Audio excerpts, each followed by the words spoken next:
রমজান এলেই বাজারে বাড়ে নিত্যপণ্যের দাম। এবার সেই তালিকায় লেবু যেন স্বর্ণের মতোই দামি।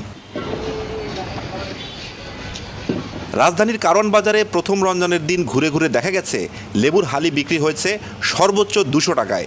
বাছাই করা লেবু 150 থেকে 200, মাঝারি 100 থেকে 120 আর ছোট লেবু 60 থেকে 80 টাকা হালিতে বিক্রি হচ্ছে।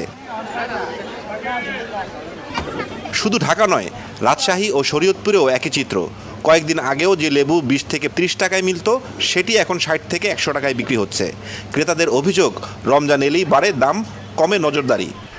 আমি এক হালি লেবুর দাম দেখলাম 90 টাকা। এখন আমার তো প্রয়োজন, আমি তো বাধ্য হয়ে আমার কিনতে হয়েছে।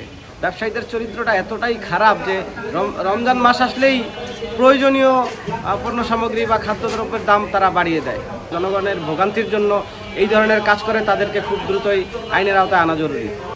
তবে বিক্রেতাদের দাবি, এখন লেবুর মৌসুম না, তার উপর রোজায় চাহিদা বেড়েছে কয়েক গুণ, সরবরাহ কম। চাষ কম হয়, এখন তো সিজন না, এই কারণে হলো লেবুর দাম বেশি। একটা বেচিল 80 টাকা, একটা বেশি 100 টাকা। আর এই কটা লেবু নাকি আমরা চালাইব সংসার। দেখেন কি অবস্থা, নাই তো বেচা কিনি, কাস্টমারই নাই। এক হালি লেবু 100 টাকা হইলে কাস্টমার দুধ দেয় 120। সাধারণ মানুষের লাইনে, আমাকে লাইনে মানুষে কি খাইতে পারে? অন্যদিকে খুচরা ব্যবসায়ীরা বলছেন আড়তদারদের কাছ থেকে বেশি দামে কিনতে হচ্ছে, অথচ পাইকারি হিসাবে 100 পিস লেবুর দাম ধরলে খুচরা হালিতে পড়ার কথা 48 থেকে 68 টাকার মধ্যে। বাস্তবে তা দ্বিগুণের চেয়েও বেশি। অপরদিকে ভোক্তা অধিকার বলছে, অভিযোগ পেলে ব্যবস্থা নেওয়া হবে। অভিযান প্রতিদিনই অব্যাহত থাকবে। আমরা আমাদের মনিটরিং কার্যক্রম অব্যাহত রাখবো। আর কেউ যদি অতিরিক্ত দাম, অতি মুনাফা অর্জন করতে চায়, অধিক মূল্যে পণ্য বিক্রয় করতে চায়, তাহলে আমরা আমাদের আইন অনুযায়ী প্রশাসনিক ব্যবস্থা নিব।